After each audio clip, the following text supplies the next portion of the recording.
Hello, and welcome to the Keep Kicking Podcast. I'm Camden McLaren.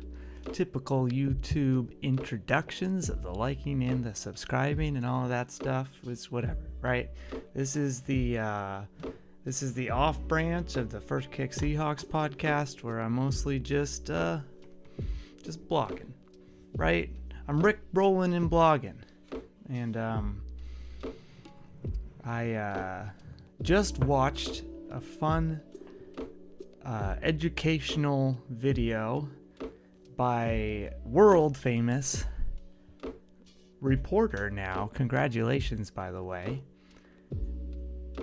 Hawkblogger, aka Real Hawk Talk, aka Brian Nemhausers. If you don't know him, I have links to his Twitter, because I'm not putting the Instagram stuff because it takes a while to hunt that all down. But he has that stuff on his Twitter, and to Real Hawk Talk, specifically a video that he posted today in the description below.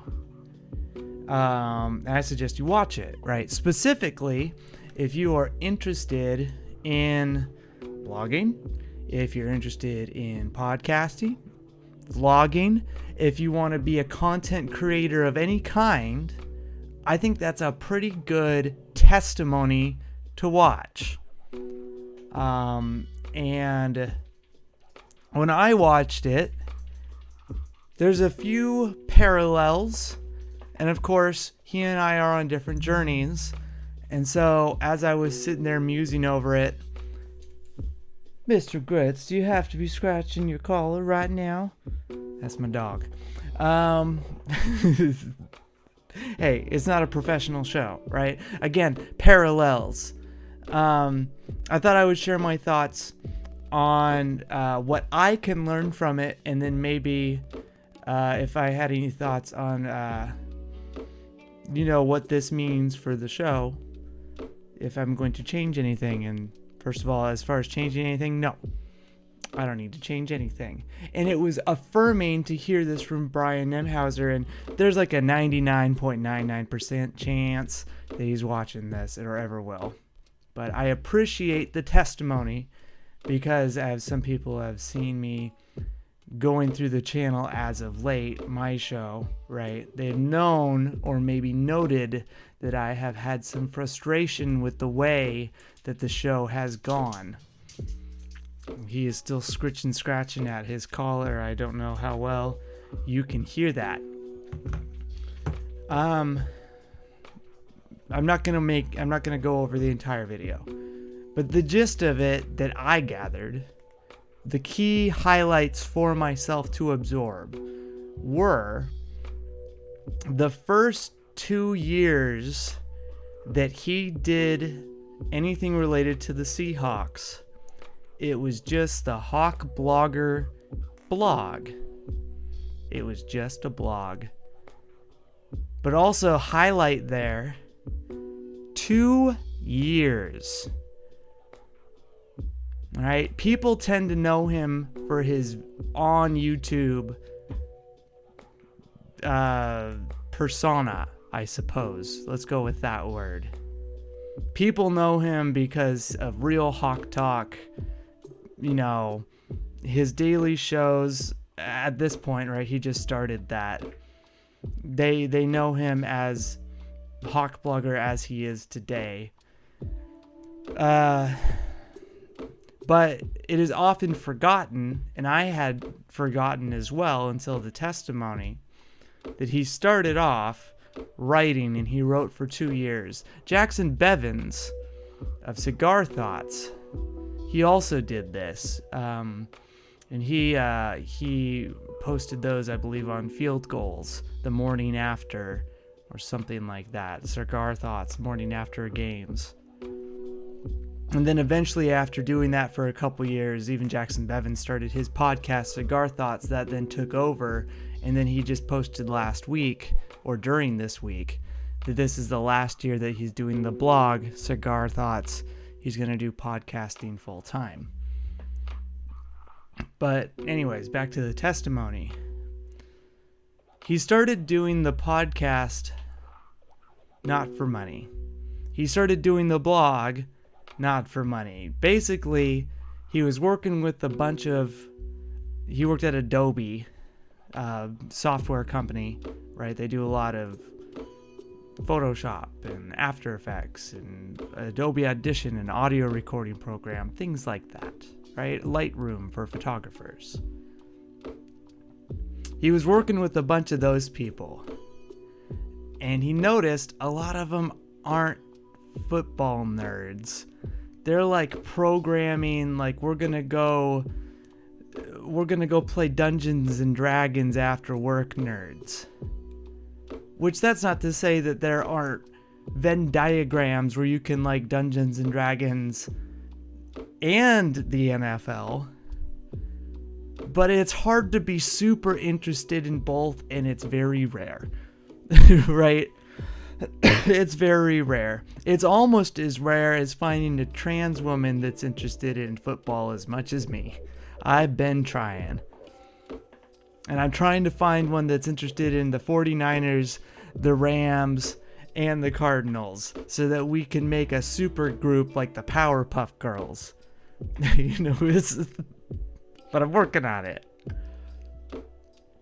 But what he wanted to do was, just go out and have, like, if you ever be by a water cooler and neither of you have something to talk about, that was what it was like.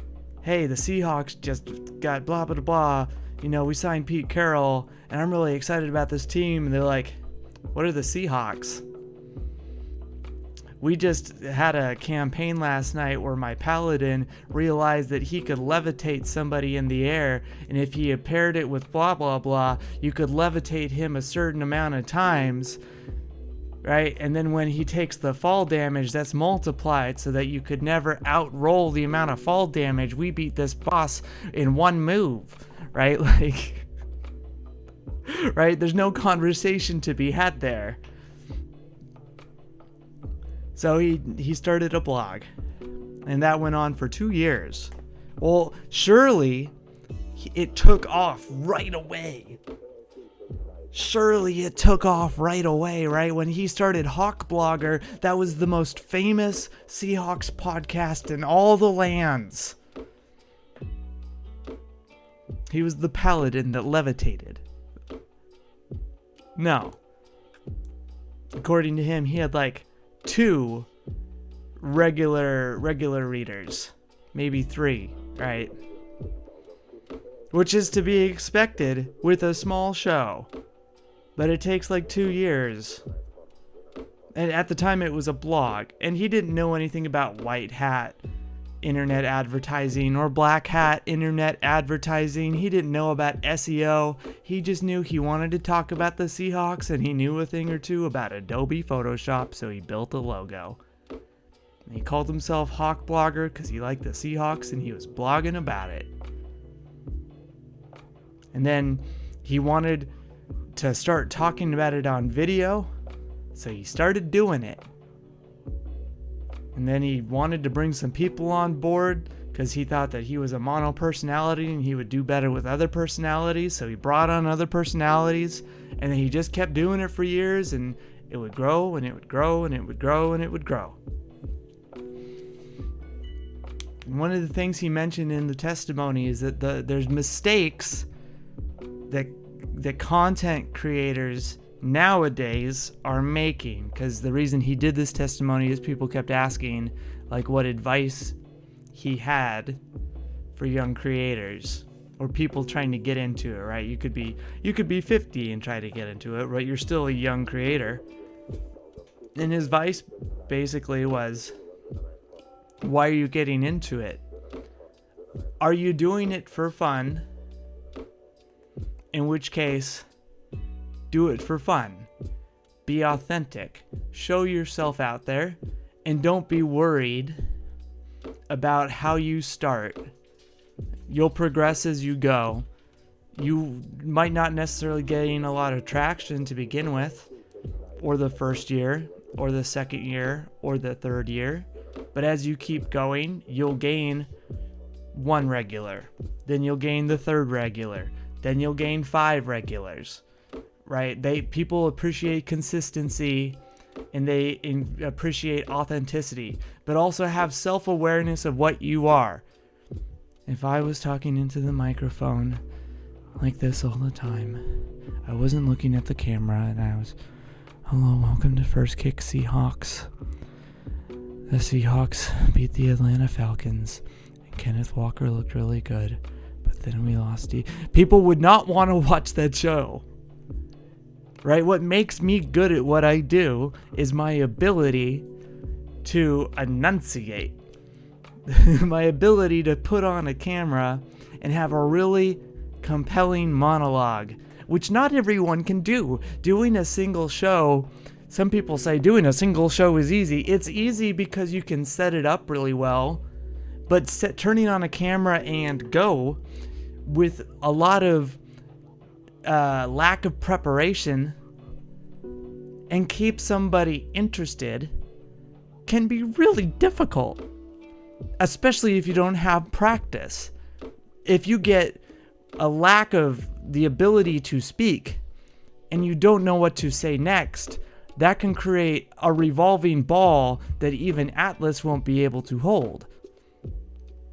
It is difficult to be a solo podcaster, and it can be really, really easy to have a buddy next to you so that you can have a conversation and then, oh, look at that, 30 minutes has passed.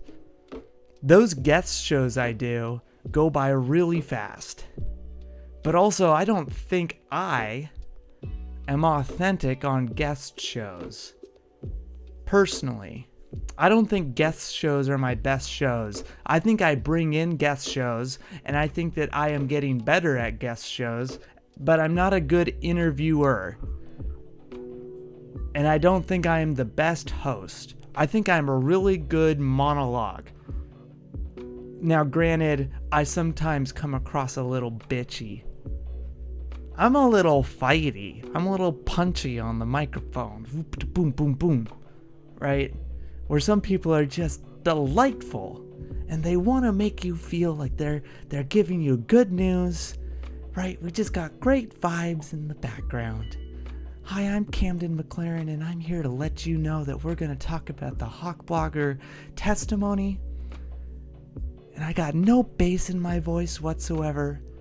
Everything's delightful. We're going to have no aggression. And I'm like, fuck that. We're going to fucking go into this point now, aren't we?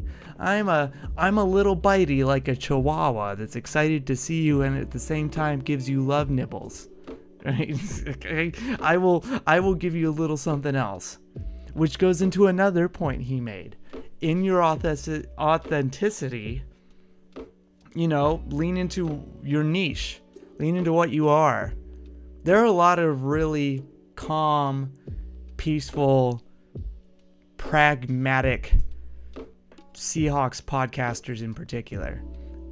And then there's Evan Hill, who's a first take artist, right?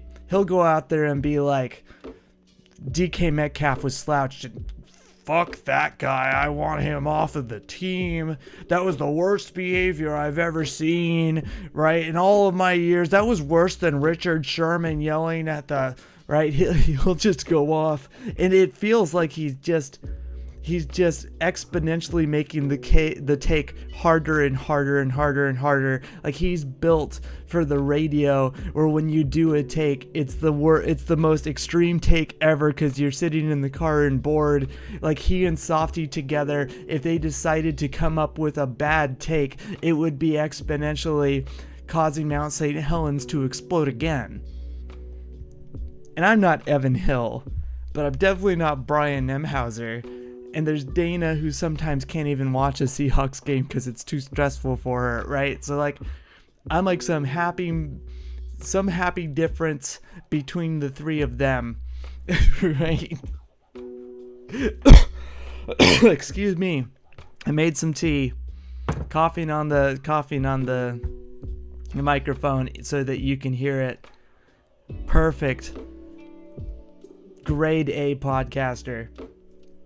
Right, but lean into your niche if you are not doing it for the money. Be who you want to be. What do you bring to the table? Me, I'm trans. LGB, there's the T, right?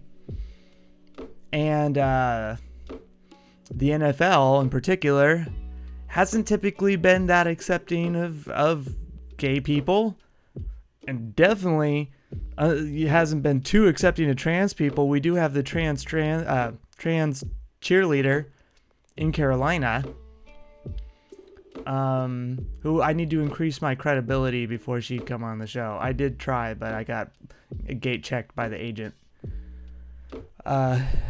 She had feigned, I think, or at least wanted to go on the show, but the agent got in the way, which is fine, right? I get it. At the time, I was a bit of a mess. You think I'm a mess now? I was a mess a year ago, which is, you know, par for the course.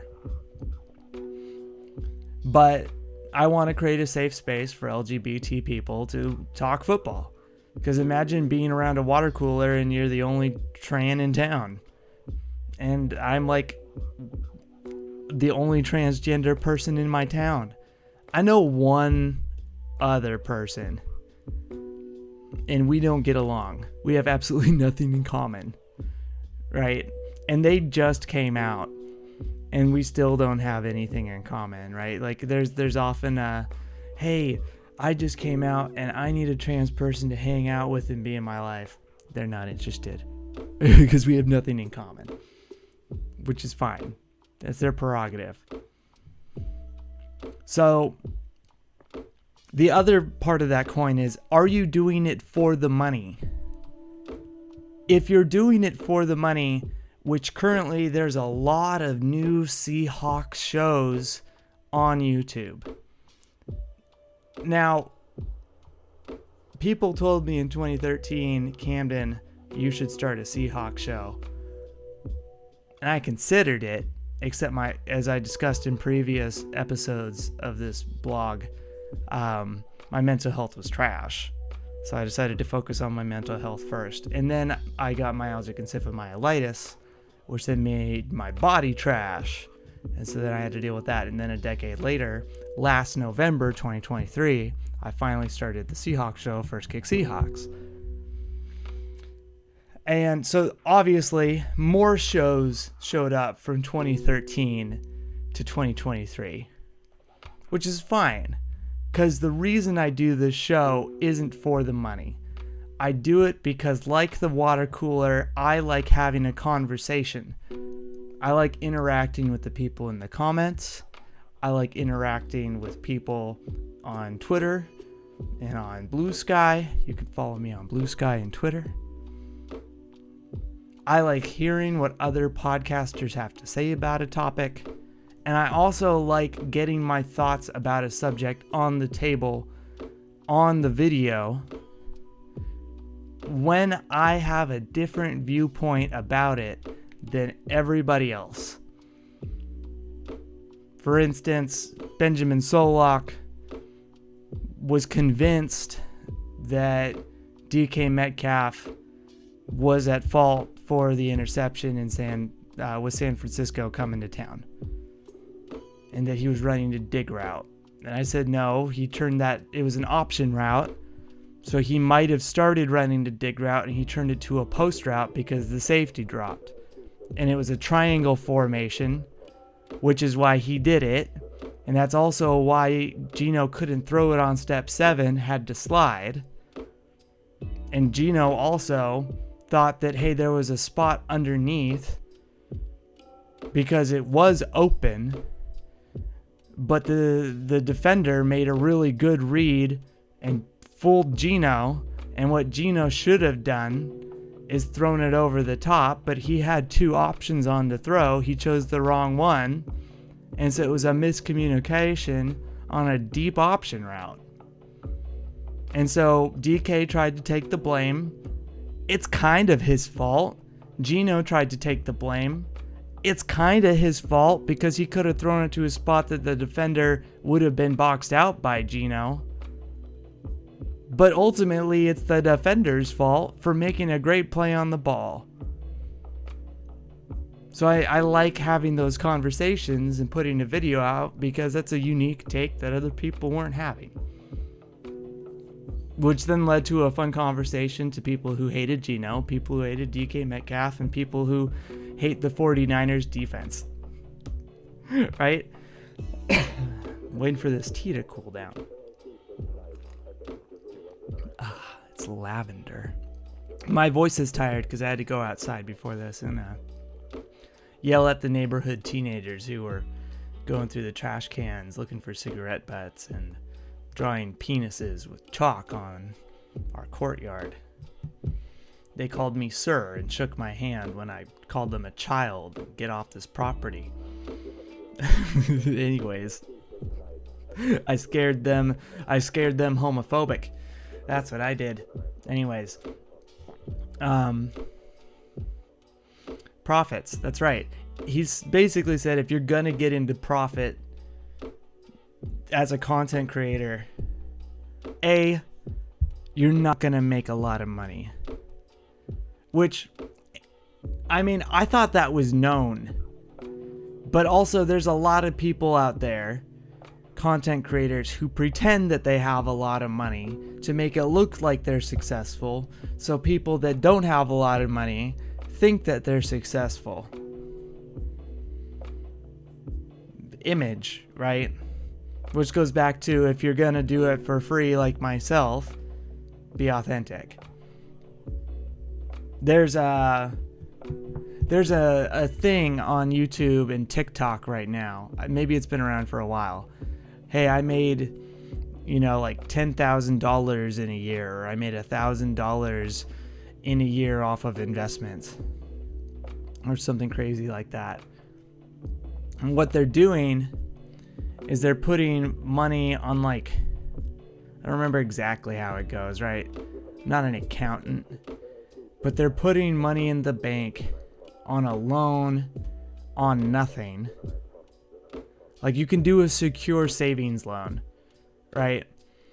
And it's got a 0% interest. It just needs to be held there for a certain amount of time. It's like that.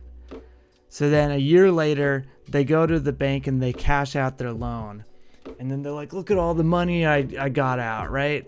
Look at, I'm so good with money. So that when they're running their show, when they're talking about finances, and they go, freaking viral, because look at all the money this dude took out of the bank. Wow, he must be really good with finances at 19.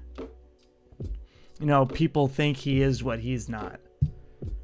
Likewise, with all of these YouTube shows for the Seahawks that have come out, there's a lot of people that are acting like reporters, and Brian Nemhausers is a reporter, right? Michael Sean Dugar is a reporter.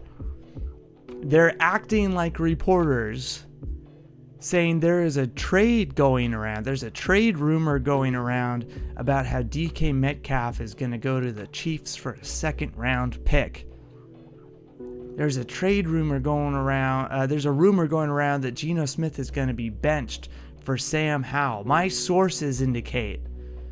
And they start all of this clickbait. And this is a new thing. Like, clickbait has been a thing for a while. But they started doing it. Like, I started my show in 2023 in November. And there was a couple clickbaity shows. I'm not going to name them because you might like some of them, and I don't want to start beef. I can already think of a couple in my mind. But this past year, since Google started its AI, there are so many clickbait Seahawks shows, not just NFL shows, but Seahawks shows. It's actually insane. And they're posting daily. And this is something that Brian said, is if you're going to be doing content creation, whether it's the Seahawks, whether it's life skills, whether it's skits, whether it's this, whether it's that, right? Whatever you want to do as a content creator, there's so many different fields. You have to now treat that as a full-time job if you want to make any money. Actually, let me add one thing on top of that. If you want to reach the point where you are even eligible to make money, you need to treat it like a full-time job. And oftentimes, it takes a year or two to become eligible because you need to build traction. And a lot of these accounts that are doing clickbait are doing the black hat advertising, or they're taking their videos or their links and they're posting it on other people's websites as spam. They're creating fake accounts and they're having those accounts posted to Reddit, right? It's constant. And it's pushing other accounts. I'm not going to name them, but we've had some guests on this show, multiple guests from other platforms. It's pushing their shows down because they're not doing it to make money. They have real jobs and they've been doing Seahawks content for years, but their subscribers, even if it ends up in their feed, people don't always go to the feed to find the latest videos, and a lot of people subscribe to a lot of stuff. What they rely on is YouTube recommending things on the homepage, or when you search Seahawks, they rely on that to be reliable. When I search Seahawks, it's not reliable. I get a bunch of what is this? I'm gonna call this one out. Hold on, I'm gonna call this one out because it's driving me nuts. Okay. I just want to show you. When I search Seahawks, everybody's channel is different, okay? It depends on what are you subscribed to. So I'm subscribed to Hawkblogger, I'm subscribed to Seahawks Playbook, I'm subscribed to Seahawks Man to Man with Michael Sean Dugar, I'm subscribed to Brendan and Brandon, right? They both cover the Seahawks separately and they do a bunch of crossovers together. That's how they do their own SEO, is that they record separately and then they record together. So they got buddies, right? They're buddies when they do that. A lot of Seahawks shows, right? If you are not subscribed to, say, a Hawkblogger, it's not typically going to recommend that to you, except Hawkblogger has more analytics in the Seahawks community, so there's a higher chance that it's going to show up on your feed. If you are not subscribed to Seahawks Playbook, but you are subscribed to Hawkblogger, there is a very low chance that you're going to get Seahawks Playbook because it's not as big, so there's a higher chance it's going to get lost in the search results. That's just how analytics works. So, first things first, you have news, right? News, Yahoo Sports, can the Bills cover the Seahawks? Como News, makes sense. Can the Bills cover the Seahawks? Seahawks defeat the Falcons, cool. Bills prepare for the Seahawks, cool. Amari Cooper settles in as the Bills prepare for right? News should be at the top. These are all platforms that are more or less credible. Because they have reporters that have had their licenses or whatever that is called confirmed. Then you have the NFL, right? As it should be. The NFL should be there. You have an advertisement. Seahawks press pass also makes sense. Seahawks Brendan Nelson, because I cover him. Perfect. Another ad. Richard Sherman podcast. I follow the Richard Sherman podcast. Perfect. I want to cover him. Seahawkers podcast. I recommend them. Perfect. The Rich Eisen show. I mean, I cover them. I subscribe to him, but I searched Seahawks. Now, Seahawks is a part of the NFL power rankings, but I don't care about this. I want to see everything specifically related to the Seahawks. This, in my opinion, should be farther down the rankings. Plus, this is a day ago. This was 2 hours ago, right? This was 8 hours ago. Like, hours doesn't matter as much. But this was a day ago. And I get it's connected to the NFL, but this is covering all 32 teams. I want Seahawks something. Give me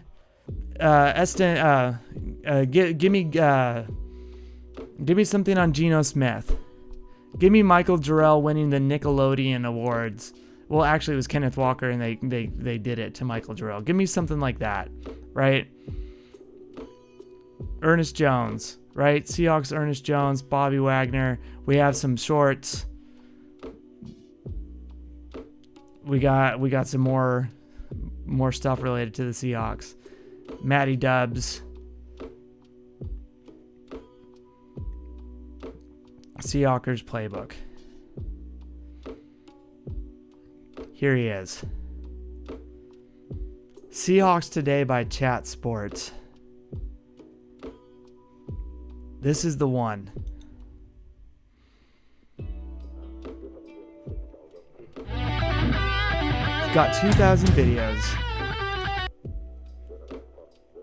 And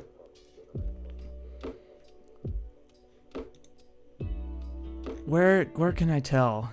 He did start 2020. That doesn't mean that that's when the videos started. But if you look at its trade rumors, they do cover the trade. But look at these logos. Chat Sports. They all look the same. Right? Each and every single thing is just like the same template. And they get in front of the green screen and they chat away. And it's a bunch of rumors. Seahawks just got terrible news. Rumors.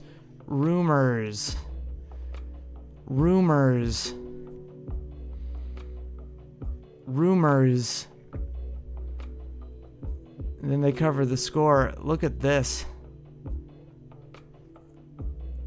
Hassan Reddick trade rumors. Right? And then he does cover this as reports, right? Like, yeah, we got this great news, right? They're presenting it as like a news site. But this isn't a news site. Rumors. What? Seahawks rumors.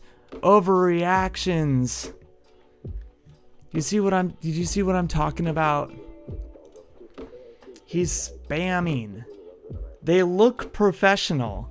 They look high quality.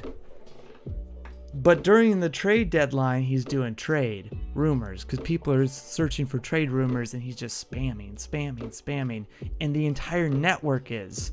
Because Chat Sports, they all have the same logo, which is probably just generated by some AI.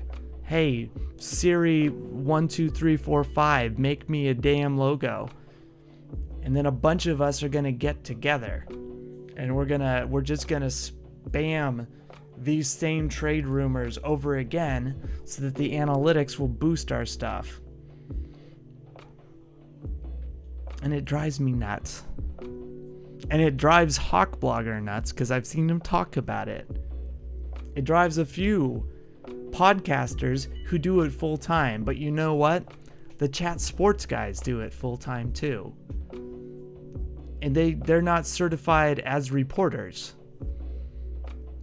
So, with that in mind, if you want to become a podcaster, aka if you're a Camden McLaren doing First Kick Seahawks, why are you doing First Kick Seahawks?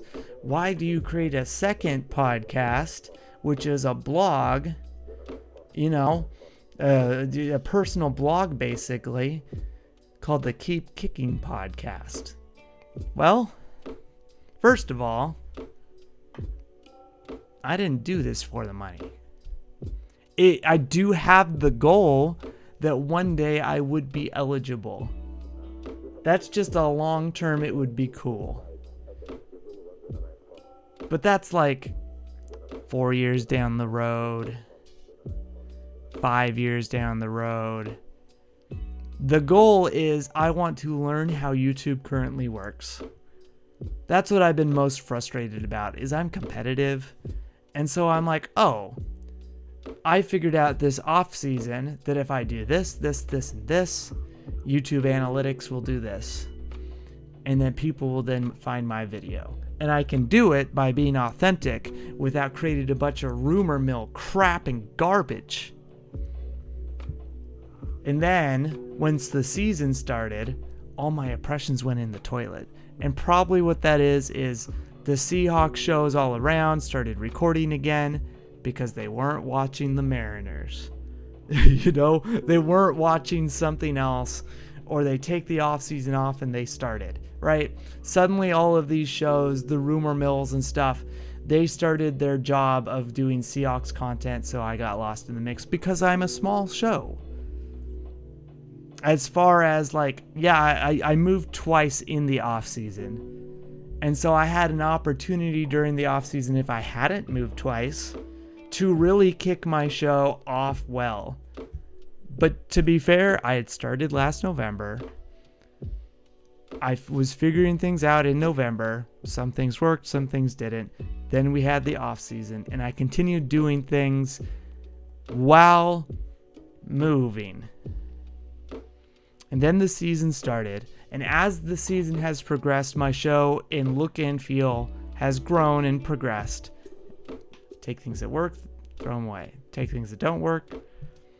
Take things that work and throw them away. Take things that work and keep them. Take things that don't work and throw them away. Take things that work but are not working for my goals, and set them aside and consider working them another time. Or assessing them later down the road. But it's never been about profit. If I was doing it for profit, it would probably be a completely different type of show. Don't be licking your junk on camera, friend. Nasty ass dog. Why do we love such disgusting creatures? He's cute. But yeah. Basically, I need to remind myself that it's October. I started recording in November of last year, which means I'm at 11 months. I'm not even a year old for recording Seahawks content regularly. And I've already recorded 134 First Kick Seahawks episodes, which is impressive for somebody who doesn't do it full time. I do this shit for fun. The next 134 Seahawks episodes going to be even better. He did blogging for 2 years before he even started his podcast. Me, I'm not doing a blog. I'm not a blogger. I'm a monologuer, right? I would like to have a guest roundtable show, but that's not typically how I envision First Kick Seahawks being. It's me doing lectures, right, on certain subjects. We just did another Seahawks master class on Ernest Jones IV. I like doing master classes, right? It's us not being reporters. I'm not a reporter. I do not want to act like a reporter whenever there is breaking news. That is another opportunity. I gotta drop everything, get in front of my camera and be like, breaking news, the Seahawks just traded for Ernest Jones IV. I am not a reporter. I'm not certified in reporting. I do not have a degree in reporting. I am not like the chat sports doohickeys. I hope that's not some slur, right? I'm not like those guys where they're pretending to be reporters for clicks. right? I'm not doing rumor mills. I'm being my authentic self, having a conversation, and I would like to invite you to it. I would also like to share my unique perspective. I was briefly being trained as an NFL scout. I did not finish it because my health hit the toilet. Therefore, I also have the unique perspective of being a disabled person and a trans person, which is not a perspective that has been represented that often in the Seahawks community. So I think I'm a unique voice that can be had. Whether you reciprocate with that, that's up to you, right? There are a lot of cisgendered people out there who just don't want to hear from trans people. There's a lot of men out there who don't want to hear from women. There's a lot of cisgendered women who don't want to hear from trans women. There's a lot of trans women who don't want to hear from other trans women, right? That's just the way things roll. But there are disabled people who would like to hear from disabled people. There are trans people that would like to hear from trans people, or all of us other letter folks. And so I feel like, based off of the way that I have presented myself as authentic, and the fact that I'm being honest and mostly polite, and I bring a unique perspective to the table instead of regurgitating what every other podcast does. Imagine if I followed Google Analytics and I'm like, well, everyone's talking about DK Metcalf today, so I should talk about DK Metcalf today, right? I did the Ernest Jones video because somebody requested that, so I did it, right? I had a subscriber say, hey, can you do an Ernest Jones video? And I'm like, sure, I'll do an Ernest Jones breakdown for you, right? But otherwise, if the most popular thing to talk about today is Geno Smith, is he or is he not a top 5 quarterback, I'm probably going to go talk about George Fant. Right? I'm not interested in meeting YouTube analytics, even though that is technically what I am supposed to do in order to be found on YouTube. And that's all right. Why? Because I'm in my 11th month of recording the show. I have so according to my YouTube analytics, I have 85 reoccurring viewers. 85 who every single week, it's based off of a 7-day calendar, come and rewatch. I think 85 is too high. I would say I have about 7. I have about 7 people who watch every single week. I probably have 85 every month who come back and watch, and they watch different videos, right? Like, oh, I missed this one, and because I record very frequently, right? And so they'll maybe watch one video of mine a month, and that adds up to 85. And for some reason, my analytics just has not adapted to that, because for a while there I was getting like 500 to 1,000 views per video a day, and it's dropped drastically at the start of October. YouTube changed their analytics at the start of October. So I'd say I have about 7 regulars who are quote unquote ride or die, which I'm all for. Out of all of those, I'd say that I have maybe 2 or 3 who don't miss an episode. And I think that those people are also really cool.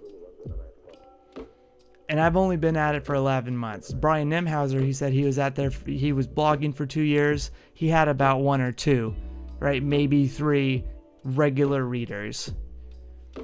And that's how I thought it always had been. Right? I referenced Scott Johnson. I was listening to him in junior high and high school. He was doing that when I was in elementary school too, but I was too young to have a device to listen to podcasters.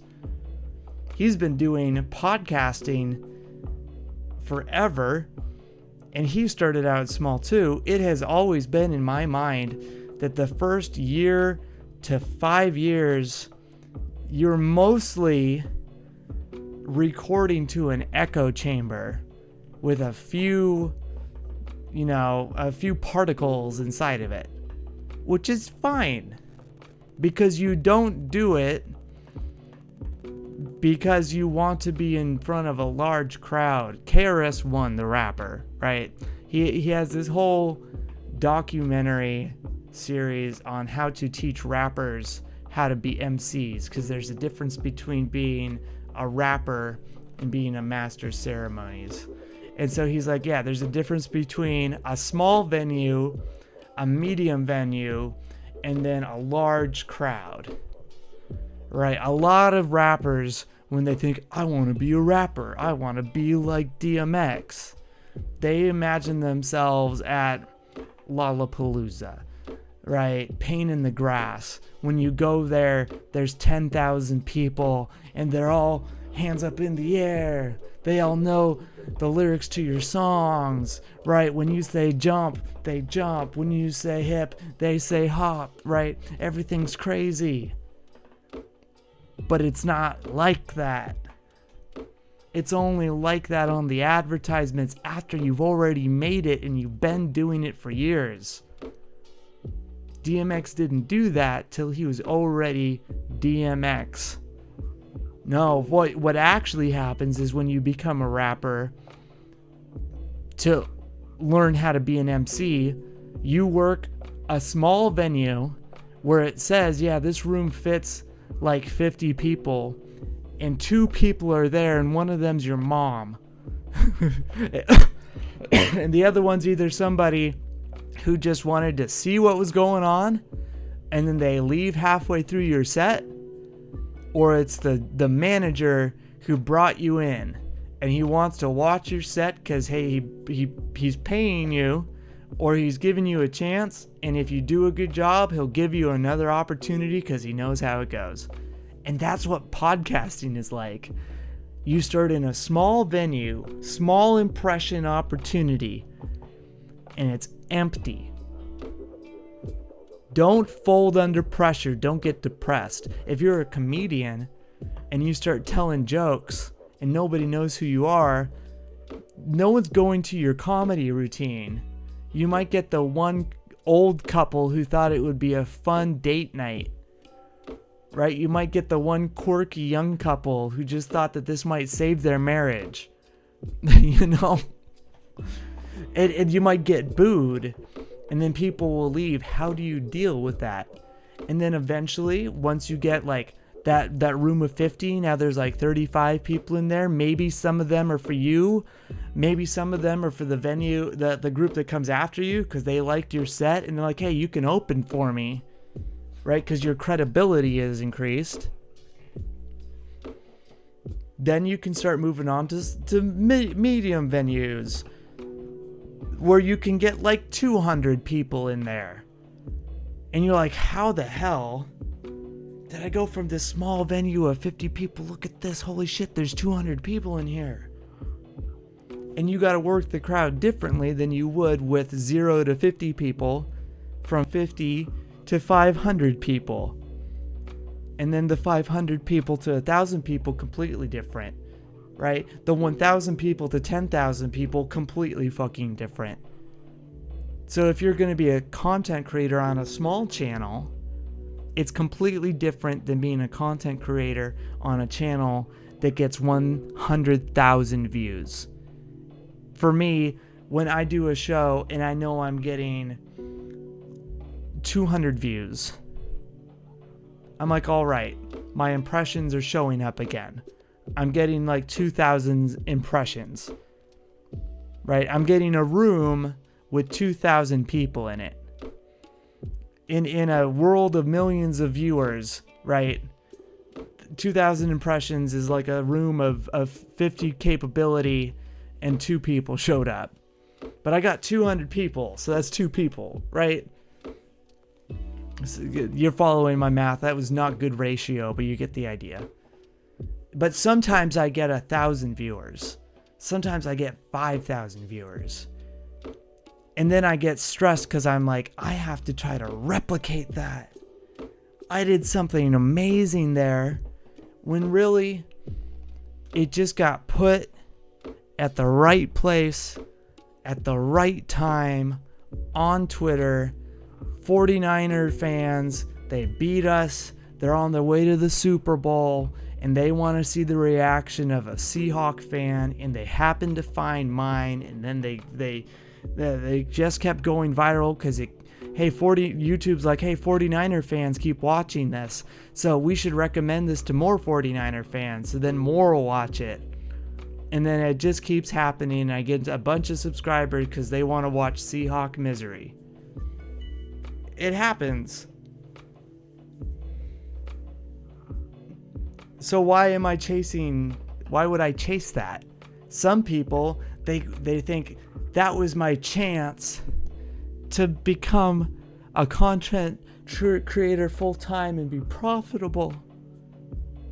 What did I do wrong? I went from making thousands of views to getting nothing.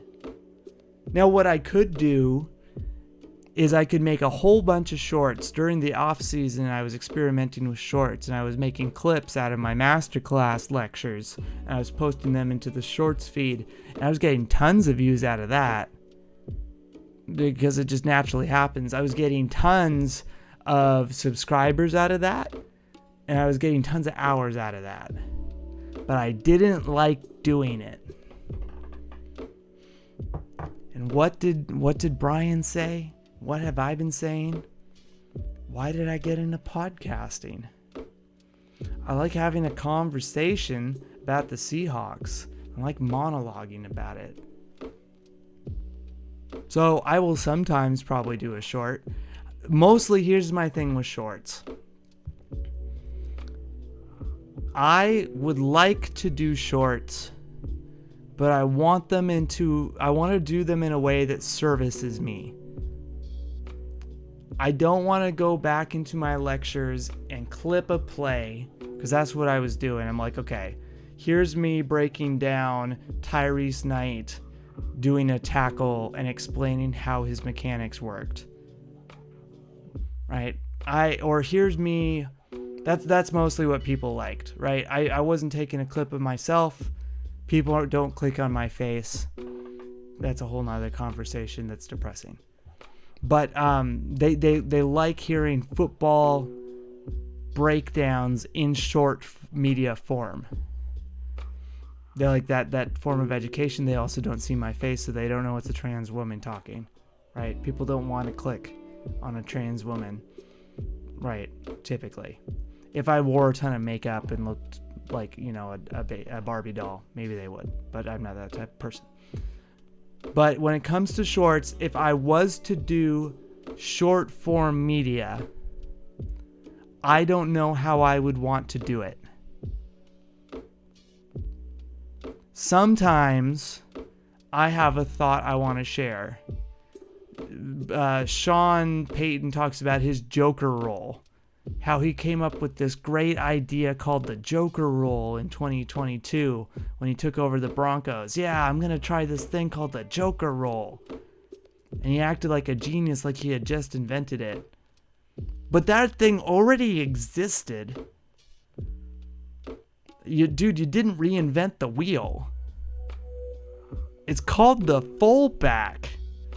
You fucking dipshit. It's called the fullback. Or even better, it's called the halfback.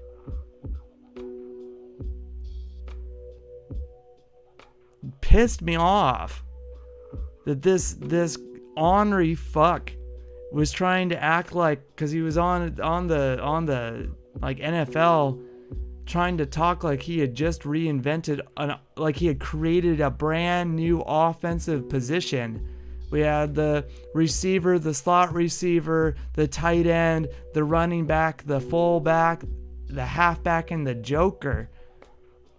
And I'm like, you're a fucking idiot. It does the same exact thing as the fullback or the halfback. It lines up in the same spots. So sometimes I get ranty, and I'll do that for like a minute. But people don't really want to watch those, and I don't do those regularly. Typically, people for shorts, they're bored. They either want to be entertained and find something funny while they're swiping, or they're looking for highlight reels or things that are going to teach them about football. Right? They're looking for football conversation that's like from resources that they trust. They want to hear from Bill Belichick on the Pat McAfee show, or they want to hear Kurt Warner be clipped from NFL, or they want to see trusted sources they already know having a conversation, or they want to see DK Metcalf catch the ball and tear down the field while Rabel's losing his mind, or they want to see a skit, right? They want to see a quick 1-minute skit of what's his name saying, "Hey brethren," right?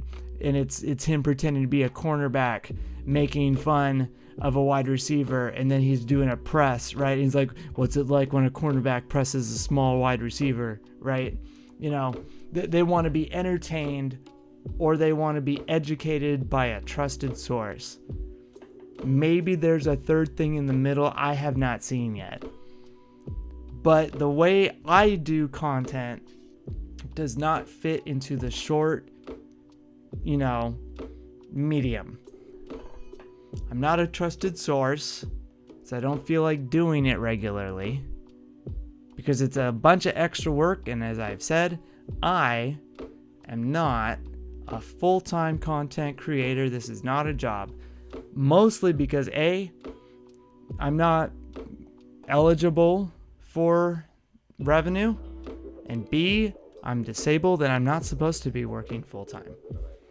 I'll record for an hour, maybe 2 a day. When I'm really getting feisty, I might record for 3 or 4. But I'm not supposed to be actually looking at screens this much. It gives me headaches. And I have to sleep literally 12 hours a day, right? So I can't be a reporter and be on my P's and Q's and dot my I's and T's because I have to be sleeping typically when things are happening. Yeah, and I did not stutter. I have to sleep 12 hours a day. Otherwise, my health starts to slip. So,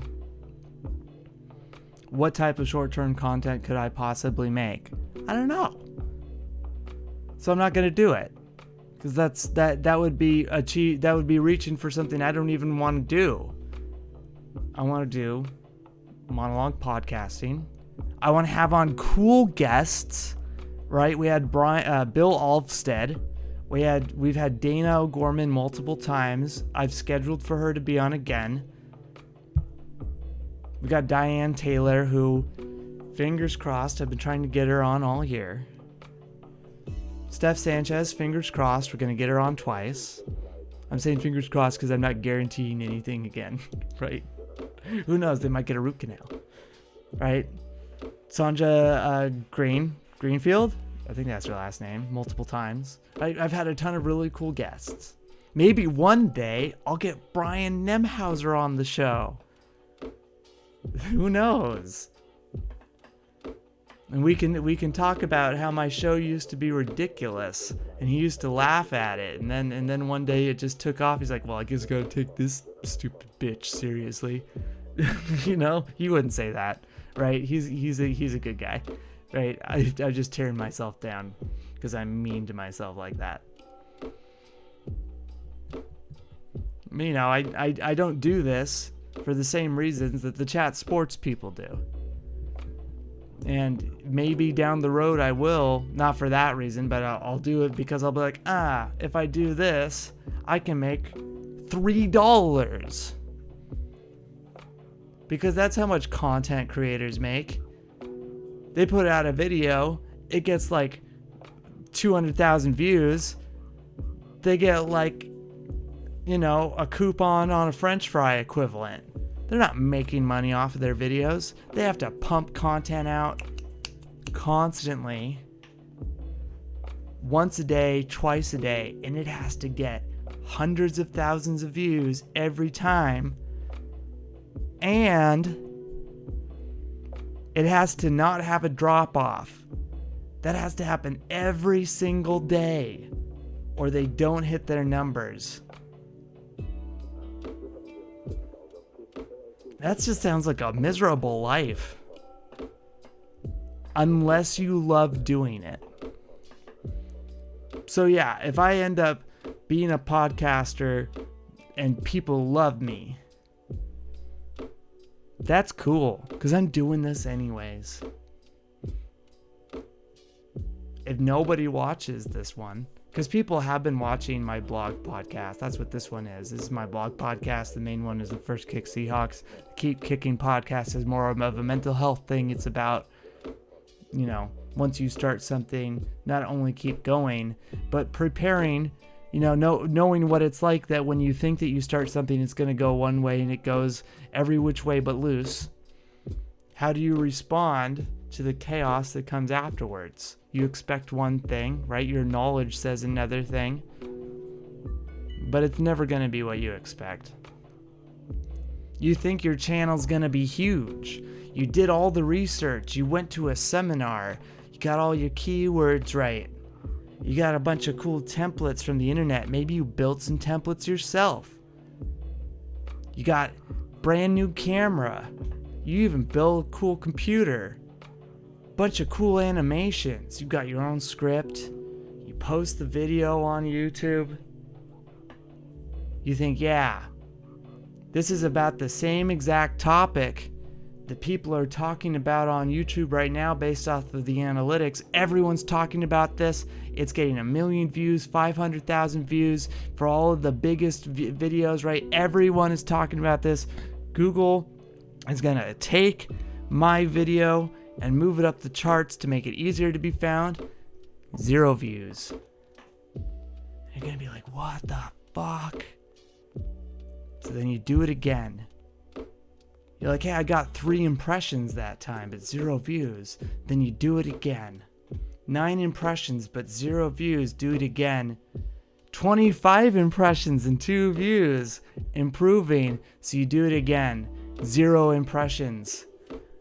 And you're losing your goddamn mind because the quality is so good. And you think you're doing such good work, and you try for a month. Maybe you got like 200 views once. Something took off. Maybe you got 1,000 views once. Over the course of 6 months, you had one that really took off. And then after the 1,000 views, you had a couple for 500, a couple for 500. You're like, sweet, channel's really taken off. And then it just goes in the toilet. And you get like 2 views here, 2 views here, 5 impressions, 5 impressions. And you're like, what in the hell is going on? You're a young channel. It's hard for people to find you. You haven't been around long enough. Maybe people aren't looking for your content. Maybe you're a niche that is not required right now. Maybe you're a niche that people will find later and be like, hell yeah, where's this been all my life? I've been too busy watching one of these other things. Maybe one of these other channels, people will stop watching it because they don't like it, and then they'll find your channel and love it. But if you go into it for the wrong reason, perfection, right? And then you expect a perfect outcome, it's probably not going to happen, and you're going to get frustrated. I started this show knowing full well probably nobody's going to watch it. And then I was pleasantly surprised when people did. Now, I've been frustrated because the last month, for whatever reason, my impressions have been in the toilet. And then I found out later, YouTube changed their analytics. Specifically, YouTube changed their analytics. And I don't know how to emotionally deal with that, other than the testimony that Brian Nemhausers gave, which is that it took 2 years of him blogging, and that eventually things just crawled. And you just get there by loving what you do, and eventually things just happen. And why do I love this? Not because of the impressions, that's for sure. I love this because I like the act of doing it.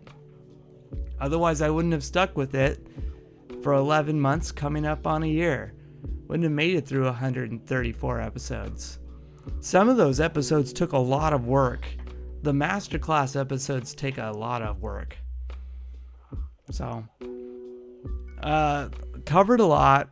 Went over an hour again. These, when I thought I was doing the Keep Kicking podcast, which is again a personal blog and like updates on the channel too, I thought that these were going to be like 20-minute little things. But I've told you, I can fucking monologue.